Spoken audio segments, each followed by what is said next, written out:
우리 주변에서 일어나는 갈등이나 문제 상황들을 잘 살펴보면 사실 그리 특별하거나 유별난 사건들은 아니에요. 하다못해 길을 가다 싸움이 나는 경우도 자신을 무시했거나 혹은 간단하게 사과 정도만 해도 넘어갈 수 있는 상황들이었지만 그 당연한 것들을 하지 않았기 때문에 일어나는 경우도 많고요. 이런 문제는 가족 사이에서도 정말 자주 일어나는 것 같아요. 특히 저와 같은 문제를 겪으면서 은근히 스트레스를 받으며 어떻게 참교육을 할지 고민하는 분들도 많을 것 같거든요. 그래서 제가 한 방법을 한번 이야기해 보려고 해요. 한번 들어보실래요? 안녕하세요. 저는 올해 45살로 접어든 여성으로 작은 중소기업에서 일을 하던 중 결혼을 하고 난 후에는 직장 생활을 모두 정리하고 가정주부로 지내고 있는 평범한 여자예요. 물론 제가 살면서 겪은 아주 황당한 일이 생기기 전까지는 평범하다고 할 수 있겠지만 말이죠. 제 어린 시절을 떠올려 보면 한 곳에 정착을 하지 못하고 정말 이곳저곳을 떠돌아다니는 삶이라고 해도 과언이 아니었던 것 같아요. 아빠가 군인이라는 직업을 가지고 계셨기 때문이었는데 다른 곳으로 발령이 나면 여지없이 엄마와 나, 언니는 아빠를 따라서 이사를 가야 했거든요. 이렇게 한 곳에 정착을 하지 못하고 정을 붙일만 하면 다른 곳으로 이사를 가버리는 상황에 적응을 못하고 힘들어하는 사람들도 많지만 저의 경우는 조금 달랐어요. 저는 오히려 아빠로 인해서 다양한 곳을 다니고 새로운 친구들을 만난다는 게 너무 설레었고 기대감도 컸거든요. 제가 어린 시절에 요즘 한창 유행을 하는 MBTI라는 것이 있다면 아마 이 성향으로 나오지 않을까 싶을 정도였어요. 야, 이채원, 끝나고 매점 가자. 오늘 점심 완전 구리대. 같이 식권 팔아서 매점 고? 아, 그래? 뭐 나오는데? 장난 아니야. 되게 맛없대. 먹고 점심시간에 같이 게임하러 가자. 그래, 그러자. 저는 어느 곳으로 전학을 가고 새로운 친구들을 만나도 늘 친구들로 둘러싸여 있는 아이 중 하나였고 친구들은 하나같이 다 저를 찾기 바빴죠. 보통 아빠의 보직에 따라서 1년 또는 3년 정도 기간을 두고 학교를 다니다가 전학을 가는 일이 많았음에도 불구하고 친구들을 정말 많이 사귀었고 그 결과 전국에 지금도 연락을 하며 지내는 친구들이 있을 정도로 나름 전국구 인기 스타였다고 해도 과언이 아니었어요. 전학을 온 아이의 경우는 반장 선거에 입후보하는 경우가 적고 반장이 되는 경우도 없었는데 저는 늘 반장 선거만 시작되면 친구들의 추천으로 반장 선거 후보에 올랐고 실제로 반장을 맡았던 적도 많고요. 이런 제 성격을 보면 알겠지만 당연히 어린 시절부터 늘 친화적으로 사람들과 만나 노는 걸 좋아하기도 했어요. 덕분에 사춘기에 접어들고 난 후부터는 연애도 남 부러울 것 없이 많이 해봤죠. 어린 시절부터 관심이 있는 분야가 생기면 저는 곧바로 동호회 가입을 해 모임을 다니는 게 취미였고 회사를 다니면서도 퇴근 이후 제 삶을 위해서 정말 다양한 활동을 했으니 연애를 할 수 없는 기회가 너무 많았던 것이기도 하죠. 아니, 너 오늘은 퇴근하고 일찍 들어와. 왜? 나 오늘 춤 모임 있어. 그거 하고 뒤풀이까지 하고 오면 늦어요. 너 나이가 몇인데 아직도 그런 거 하고 다니는 거야? 아, 이제 조신하게 신부 수업하면서 결혼할 남자 찾아도 모자랄 판에. 엄마는 나 아직 20대야. 내가 무슨 결혼이야. 연애 더 하다 해도 돼. 이런 제 생활이 마음에 들지 않았던 엄마는 제 모임을 말리기도 하고 갈등을 겪기도 했던 시절이 있었어요.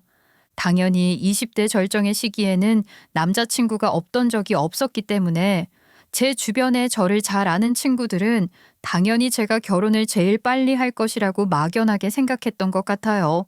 하지만 사람 일은 정말 모른다더니 매일이 축제 같던 제 상황들이 결혼은커녕 아무것도 할 수 없는 상황에 이르게 되니 어영부영 시간만 보내게 되었고 결국 골드미스라는 타이틀을 얻게 되었더라고요.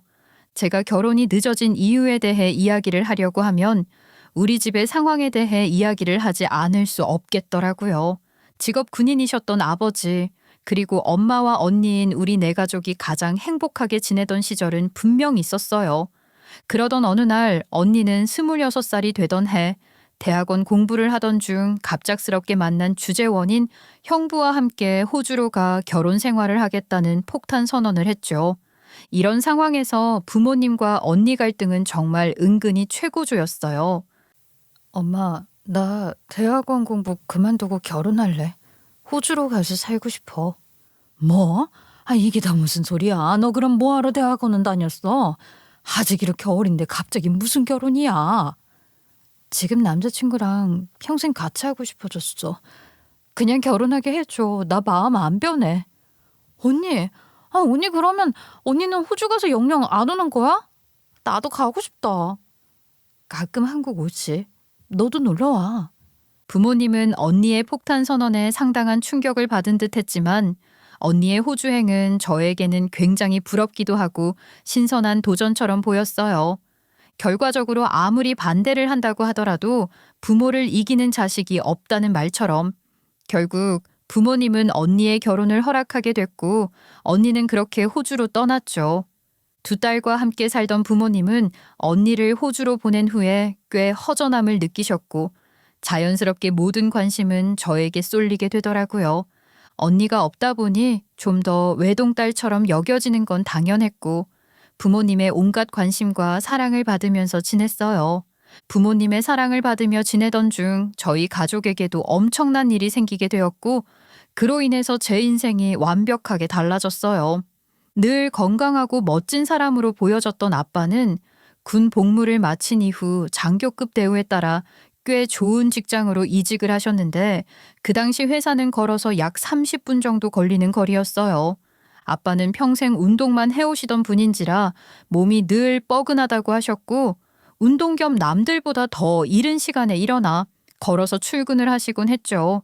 그리고 그날 역시 추운 겨울 새벽부터 아빠는 걸어서 출근을 하신다며 길을 나섰고 그렇게 다시는 돌아오지 못하셨어요. 어두운 겨울길에 아빠를 미처 발견하지 못한 운전자가 아빠를 쳤고 그렇게 세상을 떠나시게 되었거든요. 네 아빠가 갑자기 이렇게 된다는 게 말이 돼? 갑자기? 엄마는 정신 똑바로 차려야 해. 아빠는 그래 아빠도 엄마는 엄마지. 엄마도 쓰러지면 나 진짜 못 살아. 그러니까 응? 아니 이게 말이 되냐고. 아빠가 어떻게 한순간에. 엄마 내가 있잖아. 내가 엄마랑 같이 지낼 거야. 난 어디도 안 가. 그러니까 엄마 정신 똑바로 차리고 건강 챙겨야 돼? 알았지? 이제는 우리 둘이 살아야 해. 사실 아빠가 남기고 간 공백은 꽤 컸지만 그렇다고 남겨진 엄마와 제가 물질적인 어려움을 겪진 않았어요. 단지 내 가족이 세 가족이 되고 이제는 엄마와 저 단둘만 남게 되면서 상당한 공백과 외로움을 느끼게 된 것이었죠. 솔직하게 말하면 저보다 엄마가 아빠로 인한 공백을 더 크게 느끼셨던 것 같아요. 그렇다 보니 아빠가 떠난 이후 엄마는 저에게 더 많이 의지를 하는 시간이 많아졌고 저 또한 엄마가 걱정스러운 마음에 누구보다 엄마를 챙기면서 지냈던 것도 사실이고요. 그렇게 엄마의 버팀목이 되어드리면서 단둘이 살기 시작하게 되면서 저는 엄마를 두고 떠난다는 것 자체를 감히 생각하지 못했던 것 같아요. 그렇게 혼기를 다 놓치게 되면서 결국 40이라는 나이까지 결혼도 하지 못한 채 지내게 되었던 거죠. 그런데 그런 저를 보면서 엄마가 어느 정도는 저를 보낼 걱정을 할 줄 알았는데 오히려 제가 생각했던 것과는 전혀 다른 생각을 가지고 있다는 걸 알게 되는 계기가 있었어요. 너라도 있으니까 내가 혼자서 외롭지 않게 지냈지. 너 회사 다녀와서 주말에 나랑 시간 보내줄 때가 나는 제일로 좋아. 엄마, 내가 영원히 엄마랑 살 수는 없는데 어떻게 하려고 그래? 나가서 친구들도 좀 만나고 모임도 하고 그래야지. 내가 다 늙어서 나가서 뭘 하니? 나는 너랑 있는 게 제일로 좋은데. 그래서 말인데 너 그냥 이렇게 된 김에 결혼하지 말고 나랑 평생 살면 안 되니? 에? 예전에는 시집가라고 그 난리더니 이제는 시집도 가지 말고 이렇게 늙어 죽으라고? 이제는 네가 아무 데도 안 가고 나랑 있었으면 좋겠다. 그냥 시집 안 가도 될 것 같아. 어느 순간 저에게 완벽하게 의지를 해버린 엄마는 제가 40을 넘긴 나이가 되니 시집을 가지 않고 당신과 함께 있어주길 바랬고, 저는 그 이야기를 듣고는 정신이 번쩍 들었어요. 이렇게 엄마만 의지하면서 살다가 엄마마저 이 세상을 떠나게 되면 저는 혼자 남게 되는 것이고, 그러면 전 어떻게 해야 하는 걸까 싶은 두려운 마음이 어느 날 갑자기 저에게 훅 들어오더라고요. 엄마와의 대화가 저에게 큰 터닝 포인트를 주기도 했고요. 그래서 더는 안 될 것 같아 엄마에게 폭탄 선언을 했죠. 엄마, 나 이대로 독거노인은 할 수 없을 것 같아. 엄마가 천년만년 산다면 모르겠는데 나도 결국 혼자 되는 거잖아. 나도 늙음하게 지켜줄 사람 하나는 있어야지. 이제 소개팅에서 시집 갈 거야. 엄마는 제 이야기를 듣고 난 후에 다소 당황스러움과 서운함을 표현하긴 했지만, 한편으로는 다 큰 자식을 잡아둘 수 없고 제 말이 일리가 있기도 했기 때문에 그냥 받아들이면서 저를 응원해 주셨어요. 그렇게 저는 지인들로부터 소개팅을 받으면서 저와 맞는 사람을 만나려고 노력했고, 그러던 중 만나게 된 것이 바로 지금의 남편이에요.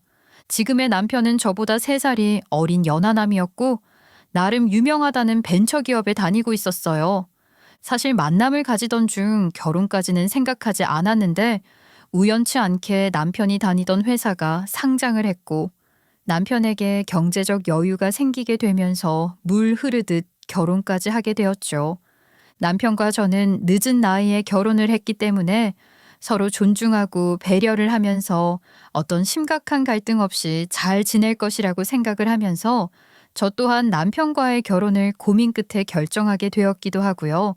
남편과 저 모두 다 40이 넘은 나이이기도 하고, 뒤늦게 웨딩드레스를 입고 결혼을 하겠다며 사람들 앞에 서는 것도 조금은 부끄럽다는 생각이 있었는데, 다행히 남편 역시 저와 같은 생각을 하고 있었더라고요. 그래서 저희 2사람의 합의에 결혼식은 생략을 하는 게 어떻겠냐는 의견이 모아졌고, 양가 모두 다 그 결정을 존중해 줬어요. 그래서 남편과 저는 대신 간략하게 가족끼리 상견례를 겸한 식사 자리를 마련하기로 했고, 결혼 사진만 찍는 걸로 마무리를 했죠. 차라리 결혼에 쓸 돈을 모아서 좋은 곳으로 신혼여행을 가자고 하면서요. 그렇게 혼인신고를 앞둔 상황에서 상견례 자리가 시작되었고, 양가 어른들과 식구들이 모두 다 모여서 식사를 하는 자리를 가졌어요. 처음에는 별 다른 문제 없이 흘러가는 것 같았으나, 남편 시댁 식구 중 하나인 시누이의 발언으로 분위기가 좀 싸해지는 상황이 생겼어요. 우선 시누이는 남편보다 3살이 어렸지만 남편보다 결혼은 훨씬 먼저 했다고 하더라고요. 좀 더 솔직하게 이야기를 하면 20대 초반 대학 시절 혼전 임신으로 아이를 가져 어쩔 수 없이 어린 나이에 결혼을 했고, 쌍둥이를 낳았는데 결론은 현재는 이혼을 해 돌싱이었어요. 남편과 대학 동기였고 혼전 임신으로 애를 낳고 난 이후 결혼을 했지만, 각자 학교 생활을 하면서 그 나이에 해야 할 것들을 포기하지 못하다 보니 결국 이혼을 했다고 하더라고요.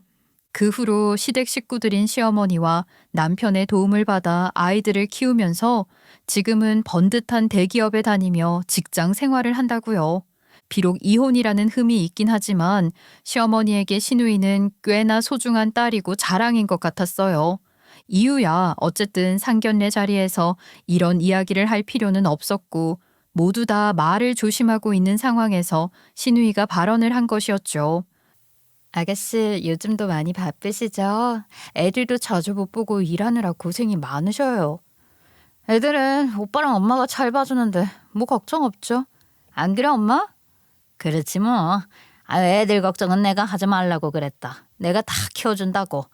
근데 이제 정필이가 장가가면 애들이 서운해서 어쩔까 모르겠다.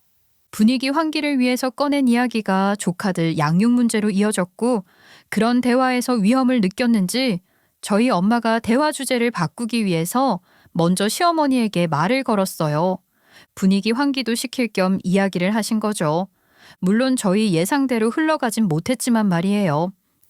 아유, 이제 아드님이 가정이 생기니까 집에 있다가 없는 건데 외로우시겠어요. 저도 그럴 것 같은데. 아유, 정필이는 괜찮은데 우리 진솔이 애들이 걱정이죠 뭐. 삼촌을 너무 좋아하고 아빠처럼 따랐는데 이제 매일 못 보니까. 에이, 엄마 뭐 그렇게까지 얘기를 해. 뭐 삼촌이 결혼한다고 삼촌이 아닌가? 없어지는 것도 아닌데 뭐. 나 없으면 삼촌이 아빠 대신이라고 애들한테 가르쳤는데. 아이, 똑같이 집 놀러 가고 그러면 돼. 하긴 그렇긴 하겠다. 가족인데 뭐 그런 게 어디 있겠어. 안 그래요, 사부인? 그 옛날에는 뭐 애 하나 키우려면 온 마을이 다 도왔다는데 우리 애들도 똑같지 뭐. 시어머니와 시누이가 함께 북치고 장구치며 하는 이야기를 들으니 어이가 없기도 하고 뭔가 불편한 기분이 드는 건 어쩔 수 없더라고요. 그 자리에서 엄마는 차마 하고 싶은 이야기를 더 하지 못하고 또 무언가 말을 해봐야 긁어부스럼이 될 것 같은 생각에 애써 말을 삼킨 채 집으로 돌아왔고 그날 저녁 엄마는 저에게 정말 진지한 표정과 말투로 이야기를 하셨어요. 너 앞으로 그 시누이 조심해라. 그 집 가만 보니까 이상하다. 아무래도 보통 사이가 아닌 것 같고 시누이가 애들 시댁에 맡겨가면서까지 키우는 것 같아. 너도 결혼하면 가족이니 뭐니 하면서 예외는 아닐 것 같은데 너 손 제대로 그어야 한다.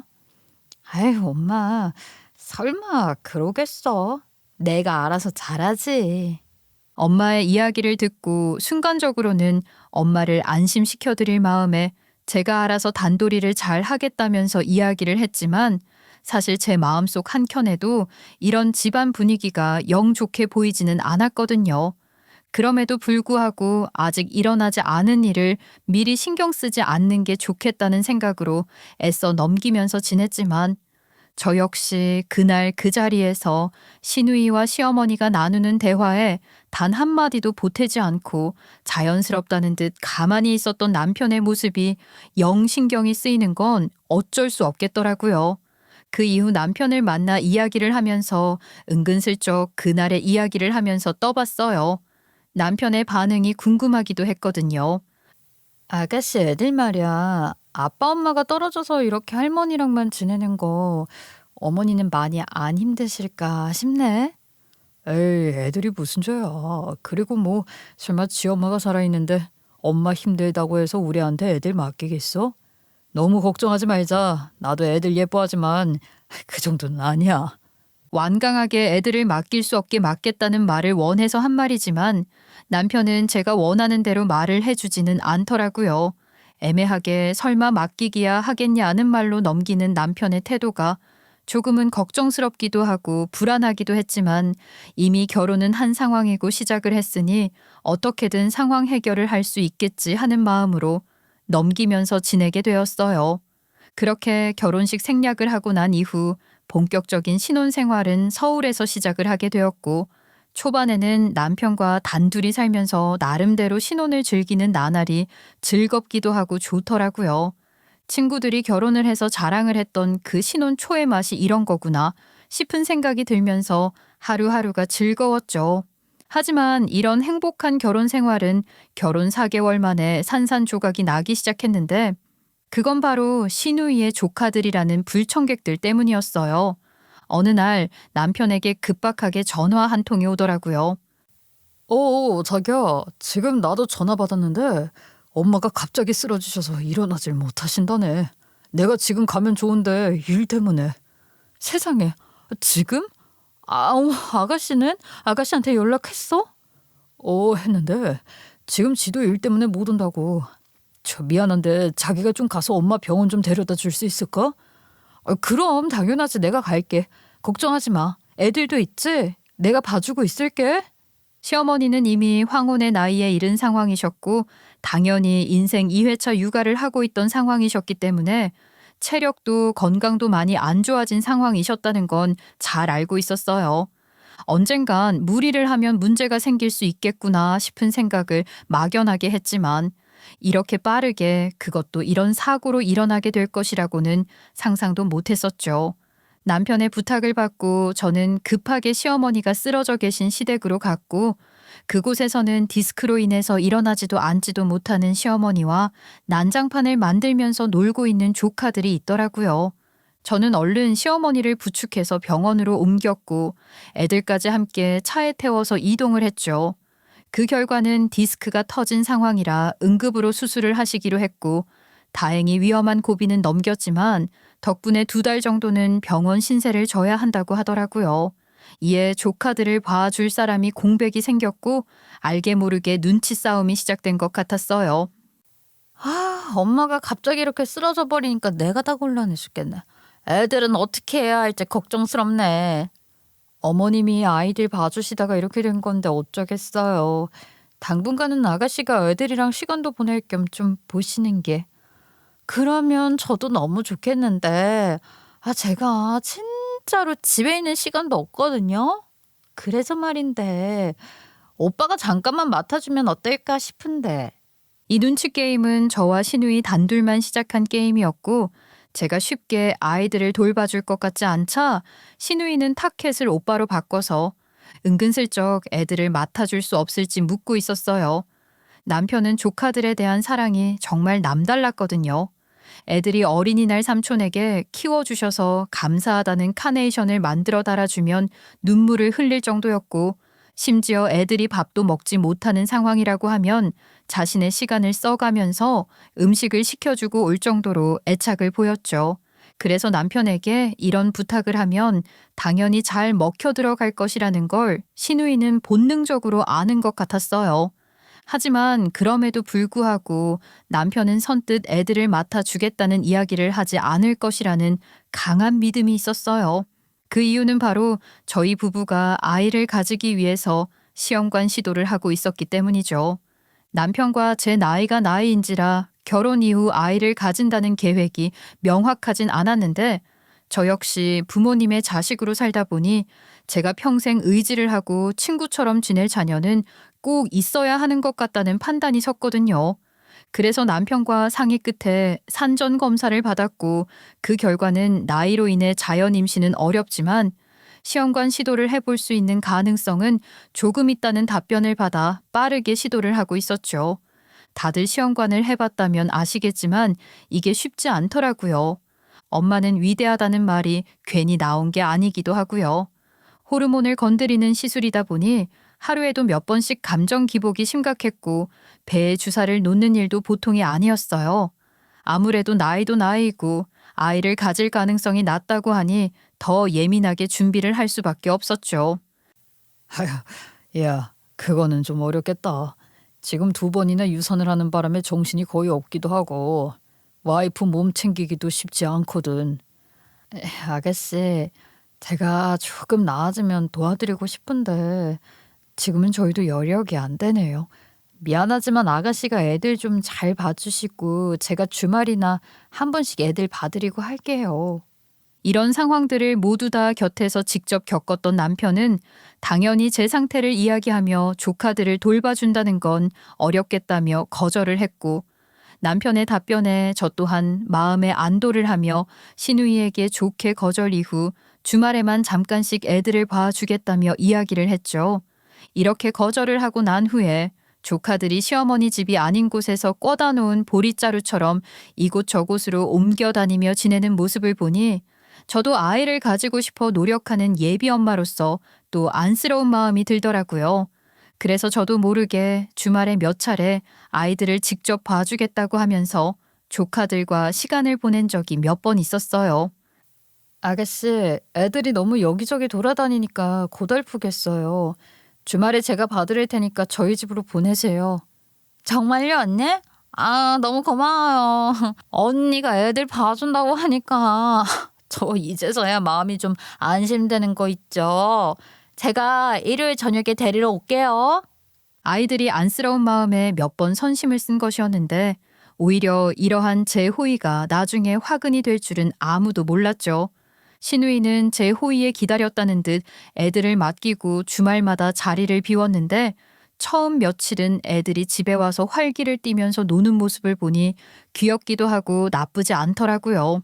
하지만 저 또한 체력이 힘이 드는 상황에서 매주 아이들을 봐주는 건 어려움을 느끼고 있는데 저와 달리 남편은 아이들이 와 있는 게 좋았던 것 같더라고요.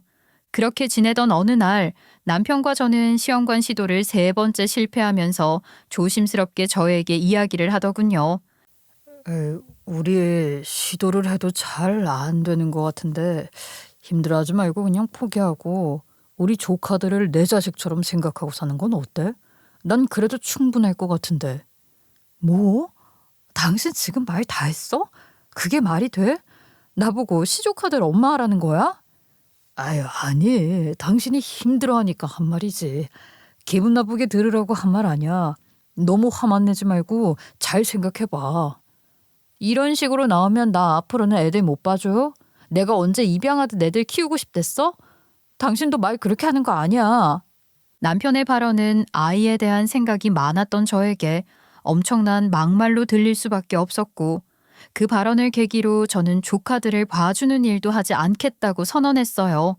덕분에 남편과도 냉전을 하게 되기도 했고요. 남편이 떠드는 말도 안 되는 소리를 듣고 어이도 없고 황당함이 가시지 않았어요.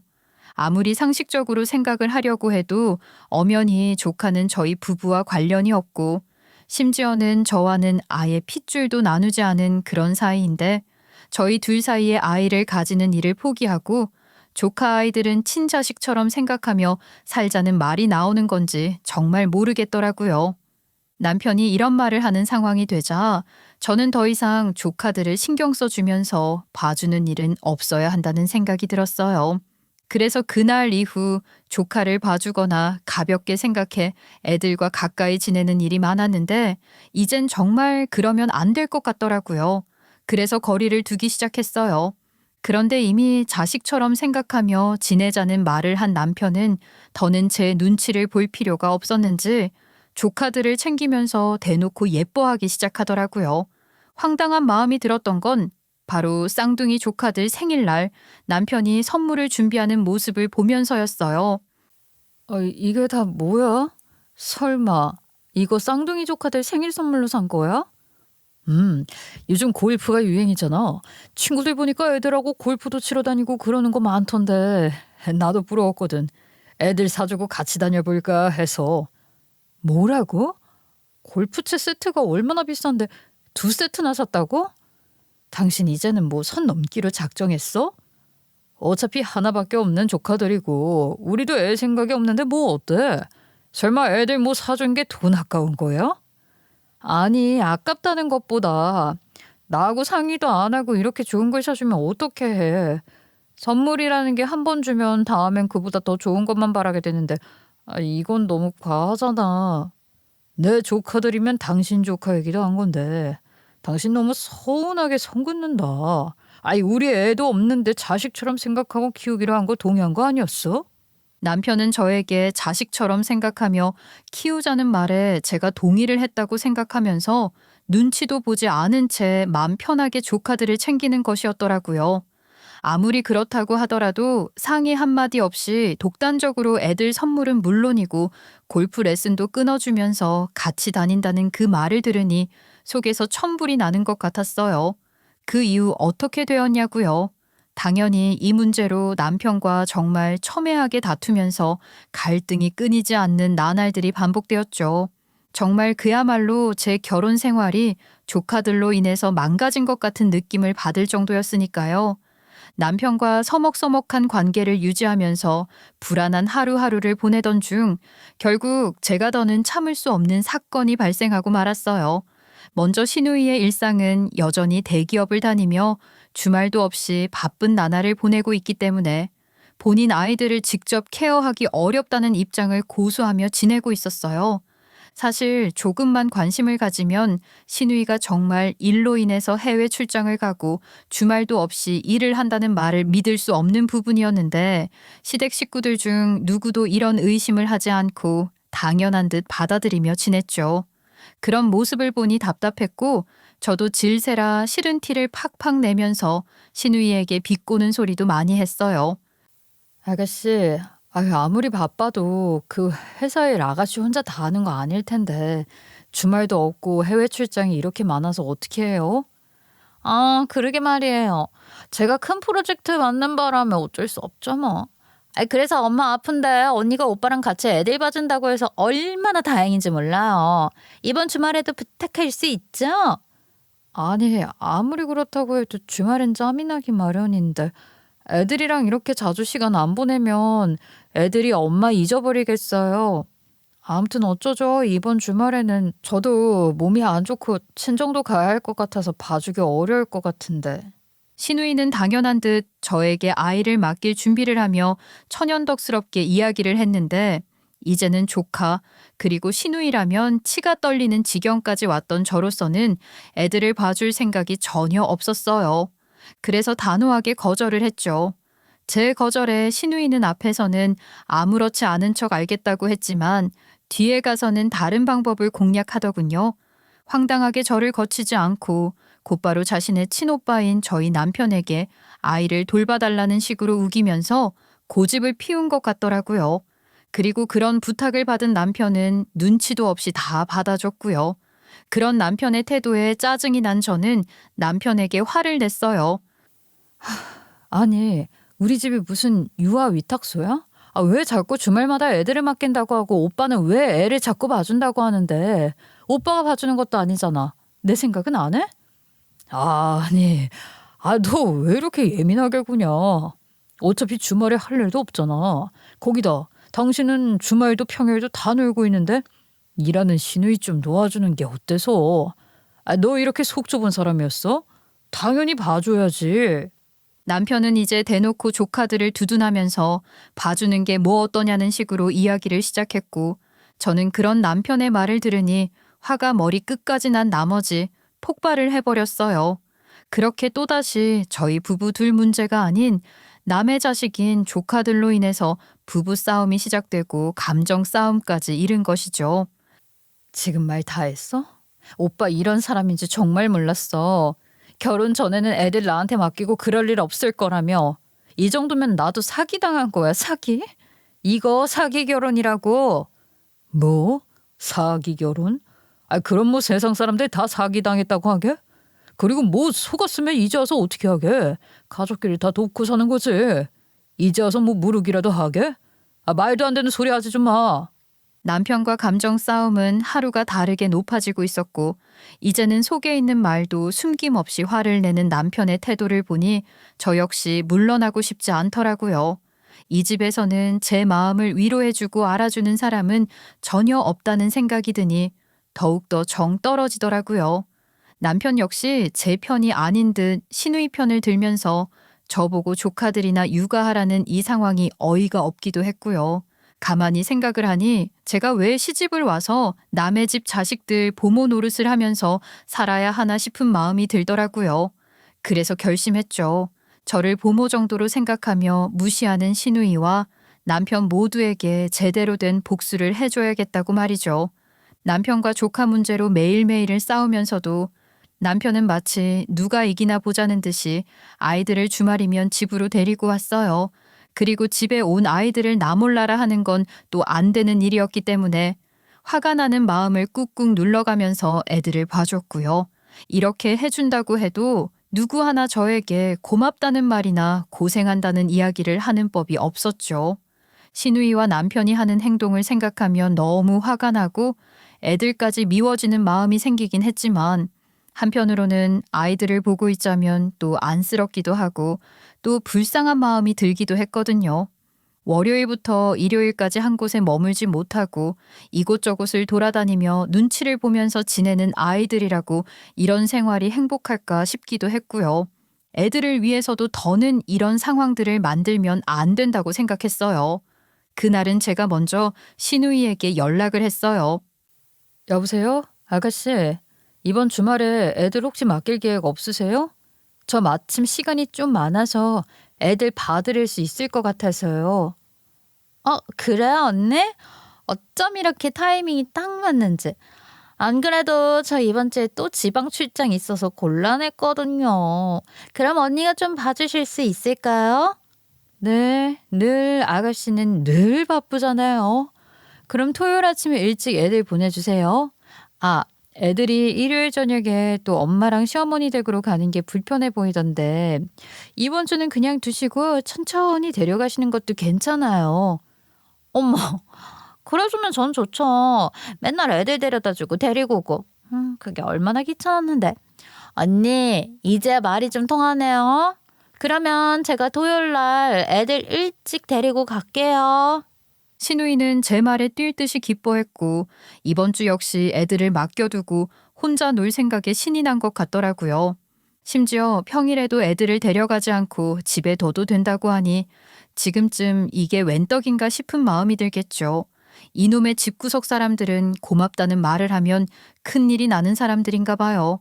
제가 딴 마음이 있어 애들을 봐준다고 말을 했다고 하더라도 그렇게 무상으로 애들을 봐준다고 하면 고맙다는 말 한마디쯤은 해줄 수 있는데 말이죠. 어쨌든 이제와 그런 인사치레가 다 무슨 소용이겠어요. 애들로 인해서 갈등이 이만저만이 아니긴 하지만 저는 꾹 참고 애들을 봐주기로 했죠. 네가 웬일이야? 애들을 직접 다 봐준다고 하고. 아휴, 진작에 이렇게 생각했으면 우리가 싸울 일도 없었잖아. 아무튼 애 봐주는 걸로 생색은. 제가 이런 결정을 하니 남편 역시 속없이 제 속을 긁었지만 꾹 참았어요. 저런 말을 함부로 해대는 남편과 신우이에게 제대로 된 복수를 하고 싶었으니까요. 그리고 다음 날 저는 남편에게 제대로 된 복수를 해줬고 10년 묵은 채증이 다 쑥 내려가는 기분이었네요. 그렇게 정신이 하나도 없이 조카들을 케어해준 주말이 모두 끝난 이후 한 주가 시작이 되는 월요일. 남편은 늘 그렇듯 중요한 프로젝트가 있다면서 출근을 했어요. 출근을 하는 길에 조카들을 마치 자기 자식들처럼 이야기를 하더라고요. 얘들아, 삼촌 출근한다. 오늘도 집에 가기 싫으면 삼촌네에서 계속 있어도 돼. 알았지? 그 모습을 보면서 기가 차 말도 안 나왔지만 속으로 생각했죠. 그래, 나는 모르는 눈물 나는 조카 사랑이라는 게 있겠지. 그러니 제대로 애들 생각할 수 있게 내가 해줄게. 라고 말이죠. 그렇게 남편과 조카들의 눈물 나는 작별 인사를 마무리하고 난 후에 저 역시 웃으며 남편을 배웅했어요. 남편이 출근을 하고 난 후에 본격적인 복수를 시작할 예정이었기 때문에 모든 것들이 다 어긋나는 일 없이 이루어져야 했으니까요. 그렇게 남편이 출근을 하고 난 후에 점심시간이 모두 다 끝날 무렵 저는 아이들을 데리고 외출을 했어요. 애들이 아직 어린 나이였고 애정 결핍이 심해서 그런지 관심을 받는 것을 너무 좋아하며 말 그대로 감당이 좀 어려운 아이들이긴 했거든요. 두 아이를 데리고 하루 종일 집에 있는 건 무리가 있었기도 했고요. 물론 외출을 한 목적은 그게 아니긴 했지만요. 얘들아, 집에서 있으니까 재미없지? 오늘도 밖에 나가서 놀까? 네, 저 나가고 싶어요. 놀이터 가요. 키즈 카페 가요. 오, 놀이터? 근데 맨날 가니까 오늘은 좀 특별한 데 가는 게 어때? 너희들 삼촌 일하는 데 어딘지 가봤어? 오늘은 삼촌이 일하는 곳에 한번 가볼까? 아니야. 저 한 번도 안 가봤어요. 그러면 가볼래요. 우와, 신난다. 조카들 관심을 끌기 위해서 놀이터 이런 곳 말고 삼촌이 일하는 회사로 직접 가보는 게 어떠냐 는식의 질문을 했고 당연히 아이들은 흥분한 듯 삼촌이 일하는 회사에 놀러 가고 싶다고 하더라고요. 그렇게 조카 둘을 챙겨서 남편 회사로 출발을 했어요. 매일 놀이터나 집 주변의 키즈 카페를 가는 것이 전부였던 아이들이기에 버스를 타고 지하철을 타는 것 자체만으로도 신이 나는 것 같더라고요. 그런 아이들을 데리고 저는 남편 회사에 도착을 했어요. 그리고 남편에게 바로 전화를 걸었죠. 여보세요? 무슨 일이야? 나 지금 좀 바쁜데? 나도 바빠. 지금 당신 회사 로비거든. 조카들이 당신 회사 와보고 싶다고 해서 내가 데리고 왔어. 애들 로비에 둘 테니까 애들 잘 봐. 지금 아주 신났다. 뭐? 아이, 뭔 소리야. 나 일하는데 갑자기 이렇게 데리고 들이닥치면 안 되지. 아이, 일단 기다려봐. 내가 애들 보러 나갈 테니까 절대 먼저 가지 마. 남편에게 조카들을 데리고 로비로 왔다는 이야기와 함께 두고 갈 테니 애들을 잘 봐보라고 하니 당황스러운 마음에 애들을 보러 내려갈 테니 잠깐 기다리라고 하더라고요. 저는 남편의 말을 듣고는 기다려주면 안 될 것 같은 마음에 삼촌이 곧 내려올 테니 절대 움직이지 말고 여기 서 있어야 해, 알았지? 라는 이야기를 남긴 채 자리를 떠났고 불안한 마음에 남편이 애들을 직접 데리러 나오는지 확인을 할 겸 뒤에서 지켜보고 있었어요. 약 3분 정도 시간이 흘렀을까 심심한 듯 몸을 베베 꼬고 있던 조카가 누군가를 발견하고 반갑다는 듯 이야기하더라고요. 아, 우리 삼촌이다. 삼촌 왔다. 삼촌. 아이 여기까지 어떻게 왔어? 숙모는 어디 있어? 가셨어? 응, 우리 보고 삼촌 여기서 꼭 기다리라고 하고 가셨어. 우와, 삼촌 회사 짱 크다. 우와, 우리도 구경시켜주면 안 돼? 남편은 조카들을 발견하고 아주 당황스러운 표정을 했고 저는 남편이 아이들을 안전하게 만난 것을 확인한 이후 곧바로 휴대전화를 꺼내 전원을 꺼버렸어요. 그렇게 소중한 조카들을 직접 보면서 고생 좀 해보라는 마음이었어요. 제가 전화를 끊자마자 당연하듯 남편은 저에게 전화를 거는 것 같더라고요. 그렇다고 해서 이미 꺼진 전화기에 전화가 올 리 없었고 저는 그렇게 통쾌하게 잠수를 탔어요.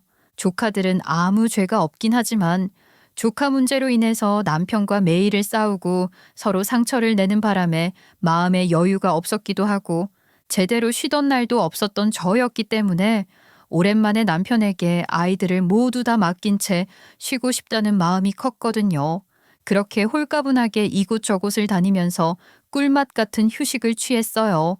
사실 처음 아이들을 남편에게 맡겨버리고 올 때까지만 하더라도 제가 하는 이 소소한 복수가 이렇게 사이다 전개로 흐르게 될 줄은 상상도 못했거든요. 그런데 하늘이 돕는 건지 그날 아이들을 맡겨버린 그 사건이 남편의 마음도 바꾸게 만들고 모든 상황을 깔끔하게 정리하도록 만든 계기가 되더라고요. 일이 되려고 하면 앞으로 넘어져도 된다고 하더니 지금 제 상황과 딱 맞는 말이 아닌가 싶을 정도였으니까요. 애들을 두고 온 이후 저만의 여유 시간을 보내고 있는데 얼마 지나지 않아서 남편 회사에서는 진짜 모르는 사람이 없을 정도로 엄청난 광경이 벌어졌고 그 일을 알게 된 이후에 저는 배꼽을 잡고 웃었을 정도였거든요. 무작정 애들을 맡기고 자리를 뜬 이후 남편은 애들을 어떻게 해야 할지 몰랐던 것 같더라고요. 당장 회사의 이익에 큰 영향을 미치는 큰 프로젝트 건에 대한 발표를 앞둔 남편은 급한 마음에 애들을 회사 근처 카페에 앉혀두고 나왔나 보더라고요. 삼촌 딱 한두 시간만 회사 갔다가 나올 테니까 여기서 아이스크림 먹으면서 기다리고 있어. 알았지? 심심하면 핸드폰으로 영상 보면서 얌전히 있어야 해. 알았지? 아, 알았어. 근데 1시간이면 몇 번 있어야 되는 거야? 오래 걸려? 빨리 와야 해, 삼촌. 심심해.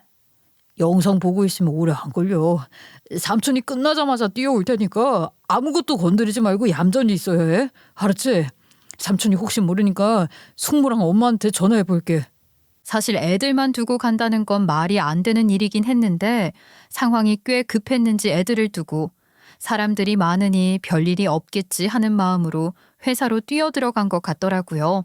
하지만 애들이 남편이 말한 대로 가만히 있을 리 없었겠죠. 워낙 호기심이 왕성한 나이이기도 하고 또 가만히 기다리는 게 어려운 나이였으니 딱 30분 정도 영상에 집중을 하더니 이내 집중력이 풀려서 카페 내 이곳저곳을 돌아다니면서 소란을 피운 것 같더라고요. 처음에는 걸어다니며 이런저런 물건을 만졌고 카페에서 주의를 주자 잠시 머뭇거리다가 둘이 장난을 쳤나 보더라고요. 그리고 그 순간 카페에 전시가 되어 있던 꽤 비싼 전시품을 와장창 깨뜨리는 사고를 낸 거죠. 심지어 손님들 사이를 다니며 소란을 피우는 탓에 커피를 쏟기도 하고 말 그대로 아비규환의 상황을 만든 것 같더라고요. 카페에서는 조카들의 사고로 인해 난리가 난 상황인데 남편은 전혀 알 리가 없던 상황이었으니 열심히 발표를 위한 준비를 하고 있었고 그 상황에 대해 알게 된 건 한 통의 전화를 받고 난 후였다고 하더라고요. 이후에 일이 터진 이후 남편이 해준 말이었지만 듣기만 해도 정말 아찔하더라고요. 급해서 애들 둘 데가 없어 카페에 뒀는데 내 조카들이 이렇게 산만하고 사고 뭉칠 줄 꿈에도 몰랐어. 글쎄 경찰한테 전화가 왔더라고. 경찰? 애들이 사고 크게 친 거야? 카페에서 업무방해를 는 수준이니까 경찰 부르고 나 찾은 거지. 그때만 생각하면 정말.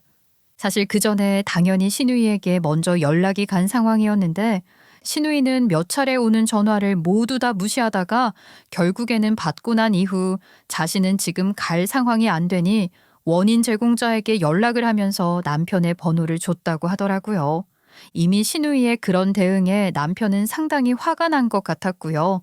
아무리 일이 바쁜 상황이라고 하더라도 엄마는 신우이인데 일이 터진 상황에서 애들이 다쳤을지도 모르는데 그저 남편 번호만 넘긴 채 나 몰라라 한 사실이 어이가 없었죠.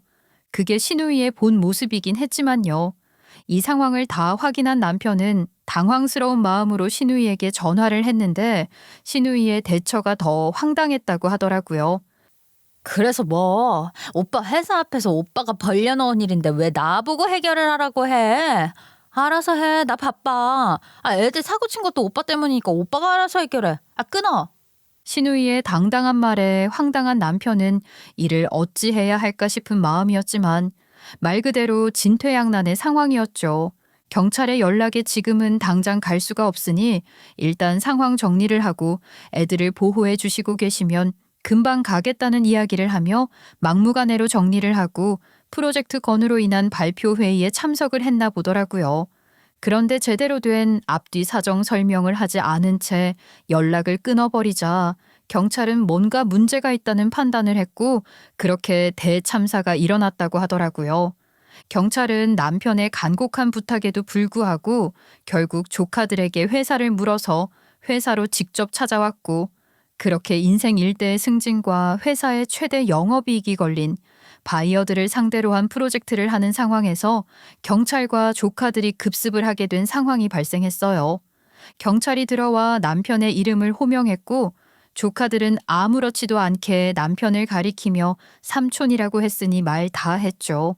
결국 남편으로 인해 그 프로젝트는 완벽하게 망하고 회사 이미지에 손실까지 발생하는 아주 막대한 문제가 생겼어요.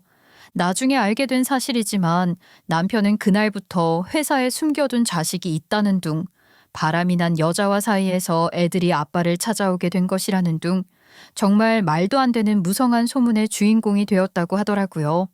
프로젝트가 망한 것도 화가 나 죽겠는데 혼외자까지 나오면서 말도 안 되는 소문까지 얻으니 불명예스러운 상황이 어이가 없었다고요. 이렇게 소문만 나고 마무리하면 좋겠지만 문제는 거기서 끝나지 않았어요. 회사 프로젝트를 망치고 그로 인한 손실 문제를 회사에서는 남편에게 모두 책임질 것을 요구했으니까요. 이런 상황에서 남편이 화가 난 대상은 저보다는 오히려 신우이였다고 하더라고요.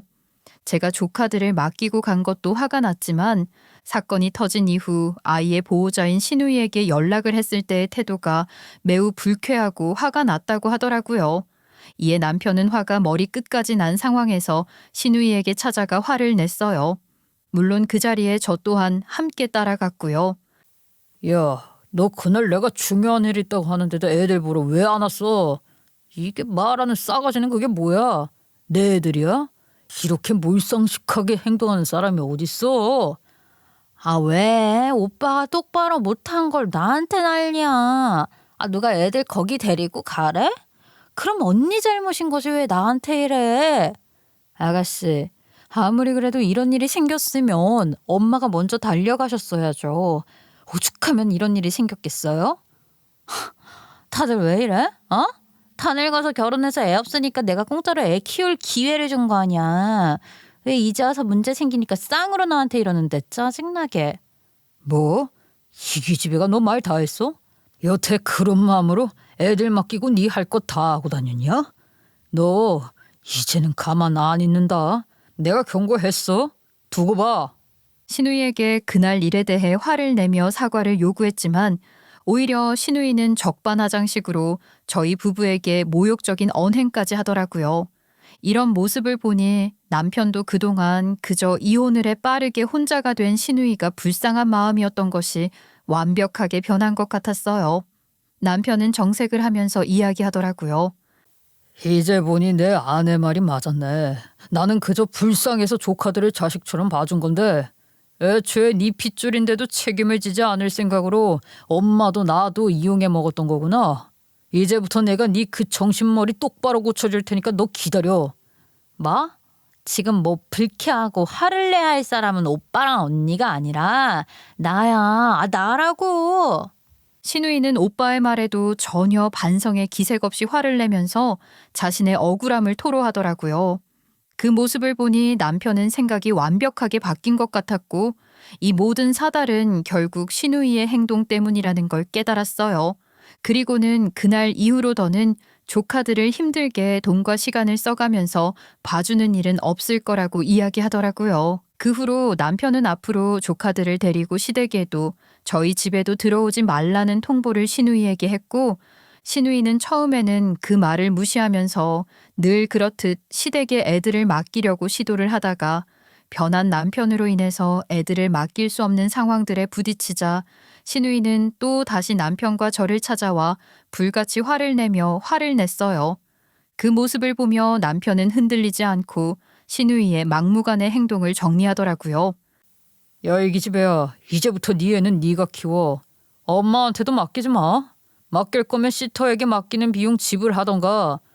안 그러면 앞으로 지원은 없고 법적인 책임도 다 지도록 할 테니까 너 그렇게 알아. 이거 장난 아니야. 남편의 통보에 신우이는 상황이 보통이 아니라는 걸 눈치챘는지 그날 이후로 시어머니에게도 그리고 저희 부부에게도 조카를 맡기거나 도움을 받는 일이 없어졌어요. 시어머니는 처음에는 조카들이 보고 싶기도 하고 걱정도 되니 애들을 좀 봐줘야 하는 게 아닐까 계속 걱정을 하셨지만 시간이 흐르고 시어머니 몸도 안 좋아지는 상황이 오니 조금씩 이 생활을 편하게 느끼시는 것 같더라고요. 이제는 못하시던 친구들 모임도 여가 활동도 하시게 되었고요. 그렇게 남편의 각성으로 시댁 식구들 모두 다 신우이의 가스라이팅으로부터 벗어날 수 있었고 저 역시 남편과 헤어짐을 고민하던 상황까지 갔던 갈등을 모두 다 해결을 하게 되는 전화위복의 기회를 맞이했어요. 이제야 좀 마음도 몸도 편안해졌고요. 그리고 정말 신기하게도 몸과 마음이 모두 다 편해지니 그렇게 열심히 시도를 해도 잘 되지 않던 시험관 시술을 통한 임신이 한 번에 되더라고요. 그래서 지금은 열심히 태교에 힘쓰면서 신우이의 조카들에게 쏟았던 관심들이 저희에게 쏠리면서 행복한 태교를 하며 지내고 있어요. 제가 겪은 일들이 흔하지 않은 특별한 일이라고는 생각하지 않아요. 다들 저와 같이 신우이가 있고 어떤 상황에 놓이면 충분히 있을 수 있고 또 가족끼리 도의적으로 어느 정도는 양보를 하는 부분이 될 수 있기도 하죠. 하지만 그렇다고 해서 이러한 호의가 권리가 돼서는 안 된다고 생각해요. 그리고 무조건 참고만 있는다고 해서 해결이 되는 문제도 분명히 아니라는 걸 꼭 알아두셔야 하고요. 여러분들도 제 이야기를 듣고 공감하실 수 있는 부분들이 분명히 있을 거라 생각해요. 제 이야기를 듣고 지금 저와 같이 애매한 상황에서 고민스러우신 분들이라면 제대로 선을 긋고 대응하실 수 있기를 바라요. 감사합니다.